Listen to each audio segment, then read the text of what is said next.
গরমে মেয়েদের কষ্ট এবং বিশেষ করে গর্ভকালীন সমস্যা বা গরমে কী ধরনের চলাচল ব্যবস্থা নিতে হবে সেই বিষয়ে কথা বলতে চাই।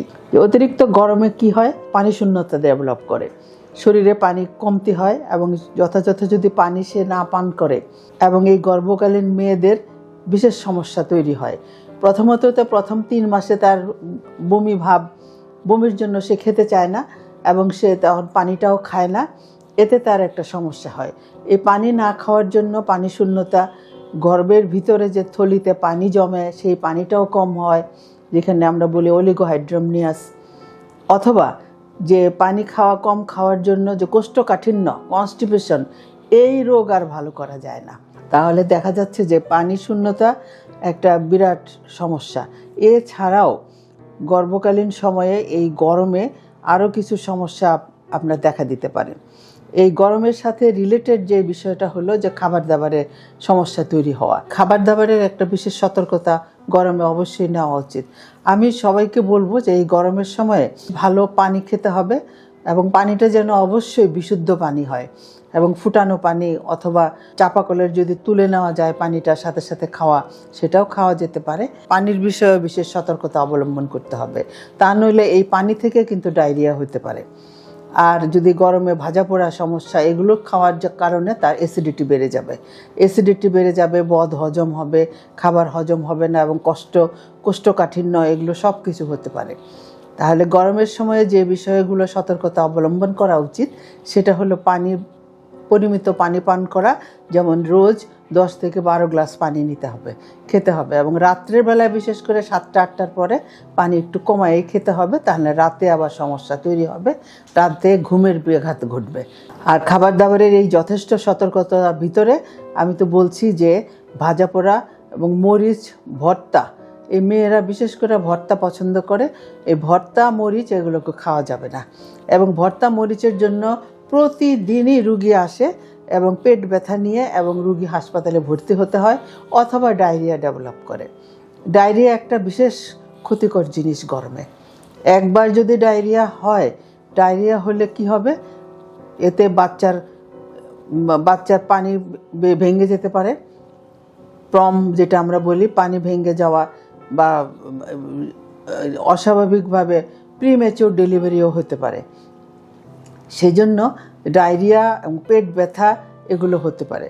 তবে ডায়রিয়াটা বিশেষভাবে মনে রাখতে হবে, ডায়রিয়ার জন্য পানি এবং লিকুইড খাবার দাবারটা যথেষ্ট পরিমাণে নিতে হবে, যেটা নাকি আমরা বলবো তাকে অবশ্যই ওটস স্যালাইন, রাইস স্যালাইন এগুলো খেতে হবে, জাউ ভাত এগুলো খেতে হবে।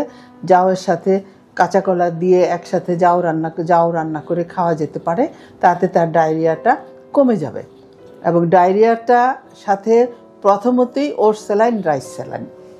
ওষুধ সাধারণত আমরা গর্ভকালীন সময়ে ওষুধ দিই না, তবে বিপদের সময়ে ডাক্তারের শরণাপন্ন হলে তখন হয়তো মেডিসিন, যদি কারোর বেশি সমস্যা হয় তখন দেওয়া যেতে পারে। তাহলে এইগুলো বিষয় আমরা যেটা গ্রীষ্মকালীন সমস্যা, গর্ভবতী মেয়েদের বেলায় বিশেষ সতর্কতা রাখতে বলি। এবং এই গর্ভকালীন সময়ে আরেকটা এই গরমের সমস্যা হলো চুলকানি। এই চুলকানি কিছুতেই ভালো হয় না। এখন সারা দেশেই কেন যেন অনেক চুলকানি দেখা দিচ্ছে এবং গর্ভকালীন মেয়েদের সারা শরীরে চুলকানি শুরু হয় এবং চর্মরোগের আধিক্য বেড়ে গেছে। গর্ভকালীন মেয়েদের এই চর্মরোগের জন্য তাহলে প্রতিকার কি? তাকে পরিষ্কার পরিচ্ছন্নতার দিকে নজর রাখা, প্রতিদিন গোসল করা, শরীর পরিষ্কার রাখা, ঘাম যাতে কম হয় সেটার জন্য চিন্তা করা এবং ফ্যানের নিচে থাকা, শরীরে ঘাম ময়লা জমতে দেওয়া যাবে না, তাহলে চুলকানি হবে। সারা শরীরের চুলকানি ছাড়াও বিশেষত যৌনাঙ্গের চুলকানি, এটা একটা মারাত্মক সমস্যা তৈরি হয় এই গর্ভকালীন সময়ে। তাহলে দেখা যাচ্ছে যে ত্বকের সমস্যা, এই স্কিন ডিজিজগুলো বেড়ে যায় গর্ভকালীন সময়ে। সেই বিষয়ে আমাদেরকে অতিরিক্ত সতর্কতা রাখতে হবে। এরপরে আসি আমরা পোশাক পরিচ্ছদ। এই গ্রীষ্মে, এই গরমকালে পোশাকের দিকে একটু নজর রাখতে হবে। অবশ্যই সুতির কাপড় চোপড় পরতে হবে এবং অতিরিক্ত যে বোরকা, হাত মোজা, পা মোজা, আমাদের মেয়েরা অনেক সময় দেখা যায় যে সে ঘামছে অথচ হাত মোজা, পা মোজা এবং সিনথেটিক বোরকা টোরকা পরে একাকার হয়ে আসছে। এবং সে মুখ ঢাকা নাক ঢাকা সব ঢেকে রাখছে। এতে ঢাকা রাখাতে তো সমস্যা নাই, কিন্তু সমস্যাটা হচ্ছে তার যে নিজের ভিতরে ঘেমে কষ্ট পাচ্ছে, কষ্টে সে অস্থির হয়ে যাচ্ছে, সেটাই হলো সমস্যা। তাহলে দেখা যাচ্ছে যথাসম্ভব একটু সুতির কাপড় চোপড় এবং এই সিনথেটিক কাপড়গুলোর কম পরতে হবে। হাত মোজা পা মোজা এই গরমের দিনে না পরলেই ভালো, তাতে শরীরের জন্য এবং এই গর্ভকালীন সময়ে সব কিছুর জন্য সুবিধা। এইগুলো হচ্ছে সাধারণত পোশাক পরিচ্ছদ। আর খাবার দাবারের কথা তো বললাম, চলাফেরার কথাও বলতে গেলে বলতে হয়।